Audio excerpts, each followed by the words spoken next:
Polícia em ação. Está entrando no ar o nosso quadro Polícia em Ação.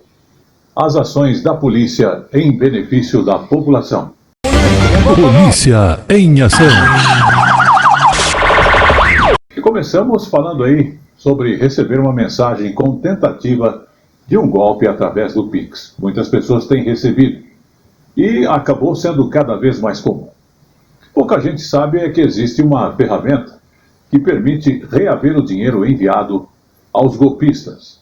Vamos saber como agir nesta forma através desta reportagem.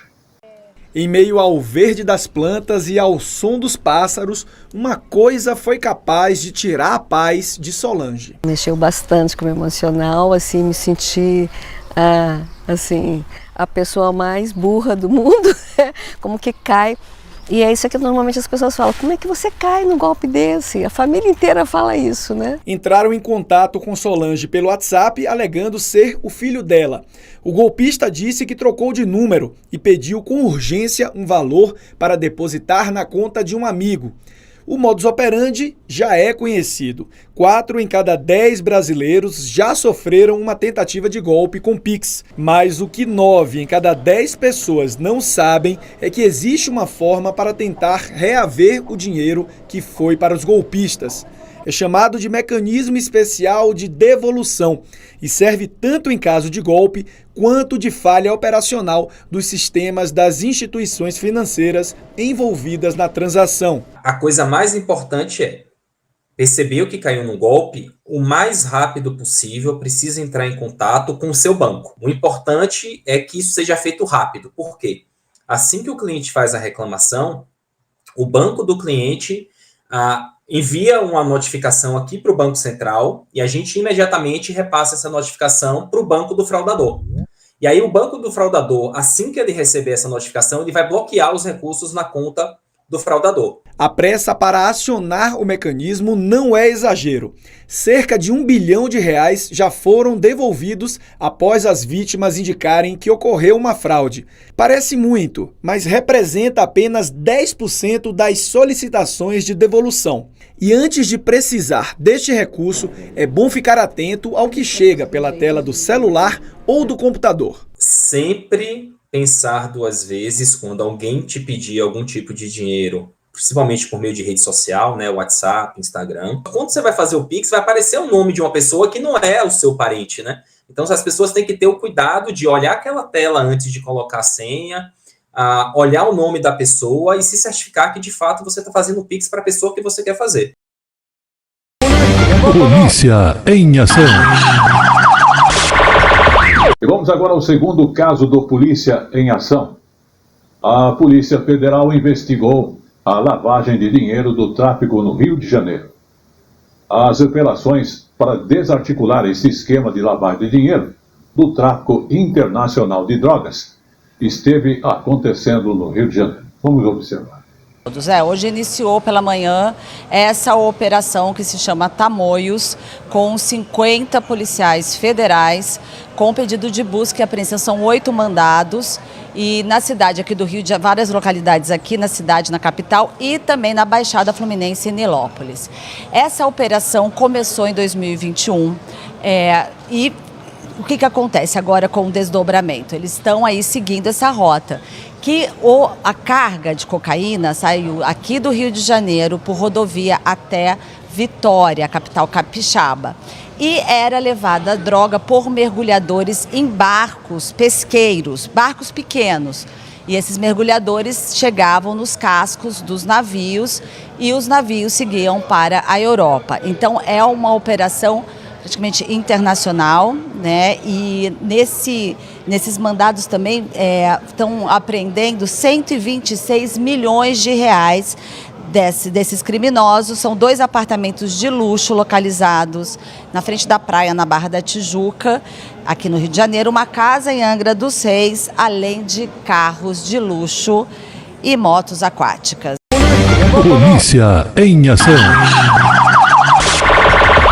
Vamos ao terceiro caso do Polícia em Ação. Vamos falar agora da criação da lei que equipara injúria racial ao racismo. Então, após esse fato, O Distrito Federal teve 2 primeiros condenados por este crime. No começo do ano, em uma discussão de trânsito, Marla foi surpreendida por xingamentos racistas. Os agressores foram levados para a delegacia, indiciados e viraram réus. Quando eu subi a rampa, eles começaram a me xingar, né? E aí eu parei o carro para poder entender o que estava acontecendo, né? Foi quando eles perguntaram se eu estava cega, se eu não estava vendo eles, e começaram a deferir palavras, né, de me chamar de vagabunda, né, sua preta nojenta, sua macaca, isso diante de todas as outras acusações, né. Em agosto, os agressores de Marla, 2 homens brancos, foram condenados por racismo a 3 anos e 9 meses de reclusão em regime aberto, ou seja, passar as noites obrigatoriamente em casa. Cabe recurso da decisão. Marla foi a primeira vítima de injúria racial no país que registrou queixa depois que o presidente Lula sancionou a lei que equipara o crime de injúria racial ao de racismo. Com isso, a punição para esse tipo de crime passou de 1 a 3 anos para 2 a 5 anos de reclusão. No mês da consciência negra, o 18 de novembro é o dia para se refletir sobre a importância do combate ao racismo. Para o diretor de Políticas de Combate e Superação do Racismo do Ministério da Igualdade Racial, a luta contra o racismo deve ser de todos. A gente precisa olhar para essa juventude. O que provoca o encarceramento e a morte, como última instância, é uma vulnerabilidade que se arrasta anteriormente, né, que provoca a subalternização dessa juventude na sociedade. Na avaliação da coordenadora da ONG Afrobras, com sede em São Paulo, a luta contra o racismo passa também pelo reconhecimento da contribuição do negro para a construção do Brasil. Quando veio a abolição, vieram os imigrantes e pronto, foram os imigrantes que construíram esse país, e não é verdade, né?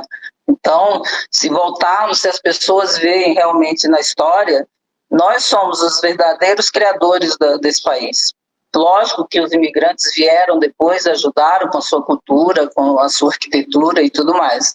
Mas quem deu o passo inicial fomos nós, né, trazidos à força e cuidando desse país. E a única forma que a gente vai conseguir fazer com que essa estruturação racista caia é por meio da educação, é por meio de políticas públicas. Polícia em ação. Vamos falar agora do caso seguinte do Polícia em Ação, porque a cada 8 minutos alguma mulher é estuprada no Brasil. Foi o que apontou o último relatório divulgado pelo Fórum Brasileiro de Segurança Pública. Observando que no primeiro semestre deste ano, os registros de estupro cresceram 14,9% em relação ao mesmo período do ano passado. Os registros de feminicídio também aumentaram e é uma preocupação geral, tanto para a população como também para as autoridades. No mesmo período em que os crimes contra a vida diminuíram 3,4% no país, aumentou o número de mulheres assassinadas por questões de gênero. Foram 722 vítimas de feminicídio nos primeiros 6 meses deste ano, aumento de 2,6%. Está falando de mulheres jovens que são mortas por pessoas dos seus vínculos íntimos, né? Geralmente um companheiro ou ex-companheiro, ou alguém dali de sua muita proximidade. São mulheres negras, na sua maioria também. Então a gente precisa pensar em políticas focalizadas, levando em conta esse perfil das mulheres. A Lei Maria da Penha vem passando por alterações para aumentar a efetividade, como a medida que tornou crime o descumprimento de medida protetiva de urgência e o impedimento da guarda compartilhada quando há risco de violência doméstica. Mas ainda existe uma distância entre o que está previsto na lei e o que acontece na prática na vida das mulheres no país.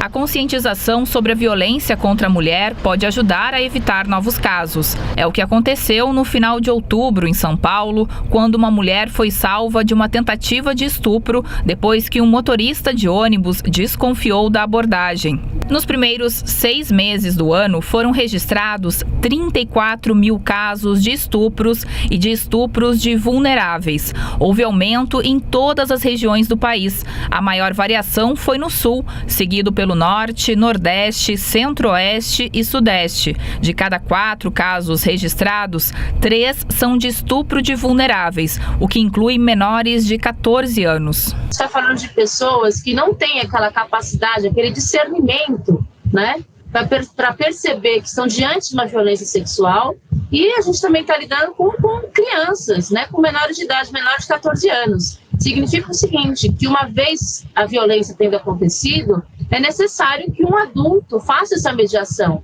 né, que diante dessa ocorrência faça a notificação e faça chegar ao Estado que esse caso aconteceu. Polícia em ação. E justamente falando aí desse último fato, o Polícia em Ação desta semana vai ficando por aqui, agradecendo a sua audiência.